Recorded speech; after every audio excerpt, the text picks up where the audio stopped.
মানে মানুষের নির্বাচনে আমি এমপি নির্বাচিত 2011 সালের এমপি ছিলেন। যদিও আমার সারা দেশব্যাপী চিন্তা ভাবনা থাকে, কিন্তু এলাকাগত একটা চিন্তা আছে। আমার কাছে প্রথম হলো আমার এলাকার মানুষের শান্তি, নিরাপত্তা এবং শৃঙ্খলার সাথে মানুষের যে সমস্যাগুলো আছে শৃঙ্খলা প্রতিষ্ঠিত করা, আইন শৃঙ্খলার উন্নয়ন রাখা এবং আমাদের স্থানীয় যে সমস্যাগুলো আছে এই সমস্যাগুলো সমাধান করার জন্য সকলকে নিয়ে আমি প্রতিনিধি হিসাবে না, আমার সাথে যারা নির্বাচনে প্রার্থী ছিলেন তারা যে কত ভোট পেয়েছেন সেটা বড় কথা না, এবং যারা নির্বাচনে অংশগ্রহণ করেননি এমন সব লক্ষ্য নিয়েও তার সকল স্তরের মানুষকে ঐক্যবদ্ধ হয়ে এলাকার উন্নয়নে আমি আগামীতে আমার কাজ করে ওনার সাহায্য নিয়ে যাতে করে উন্নয়নের সাথে আমার এই সুন্দর কাটাতে পারি, এটাও আমার কাছে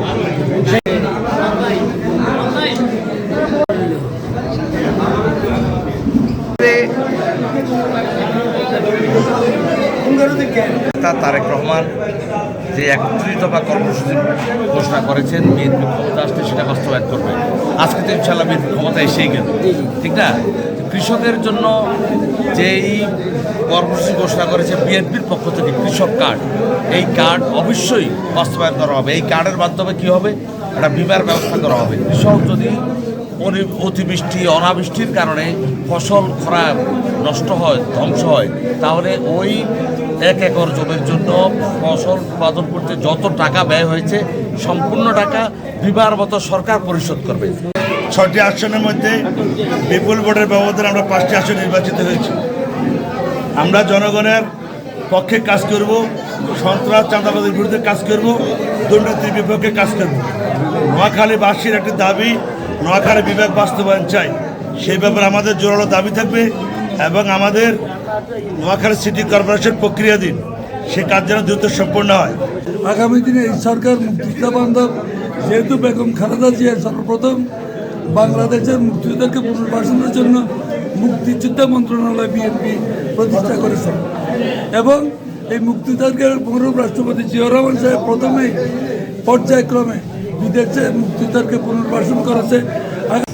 ছাত্র এবং তরুণ সমাজকে নিয়ে তারেক রহমানের যে চিন্তা ভাবনা, আমার বিশ্বাস আগামীর বাংলাদেশ হবে ট্যালেন্টদের, শিক্ষিতদের, যোগ্যদের বাংলাদেশ।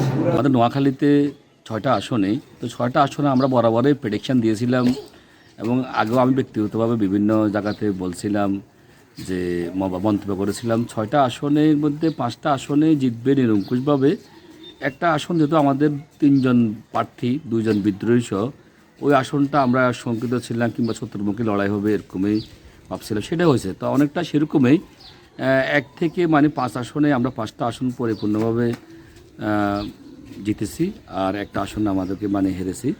তো সেক্ষেত্রে আমি মনে করি যে নোয়াখালী বরাবরেই সে 91 সাল থেকেই বিএনপির এই ঘাঁটি হিসেবে যেটা পরিচিতি লাভ বা গড়ে উঠছে সেটা কিন্তু ধারা আবারও প্রমাণ করলো 2026 সালের জাতীয় নির্বাচনে। আর শাহজাহান ভাই বিপুল ভোটে বিজয় হয়েছে, তো এই বিষয়ে আপনার কিছু প্রতিক্রিয়া? বিসমিল্লাহির রহমানির রহিম। নোয়াখালী সদর 4 আসন থেকে বাংলাদেশ জাতীয়তাবাদী দলের প্রার্থী জননেতা জনক মোহাম্মদ শাহজাহান এই অঞ্চলে বিপুল ভোটে জয়ী হওয়ার মূল কারণ হলো তৃণমূলের কর্মী। এখানে যারা শহীদ জিয়ার আদর্শকে ভালোবাসে, যারা বিএনপিকে ভালোবাসে, যারা তারেক রহমানের প্রতি আস্থা রাখে, তাদের নির্দেশেই এই এলাকায় আমার ছাত্র দল, যুব দল, স্বেচ্ছাসেবক দল, শ্রমিক দল, কৃষক দল, মহিলা দল, একজন কর্মীও ঘরে বসে থাকে না, নিরবিচ্ছিন্নভাবে তারা কাজ করেছে। আর এই কাজের সফলতাই হলো আজকের এই বিশাল বিজয়। নোয়াখালী আমাদের 4 আসনের সুবর্ণচর জনাব আলহাজ শাহজাহান ভাই, উনি মাটি ও মানুষের নেতা, আমরা সবাই জানি। ওনার মতো এমন নেতা আমাদের পুরো বাংলাদেশেই কম আছে। উনি সারাক্ষণ জনগণের সাথেই ছিলেন।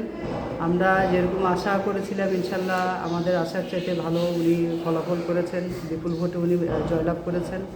তাই ওনাকে অভিবাদন জানানোর জন্যেই আসছি এখানে।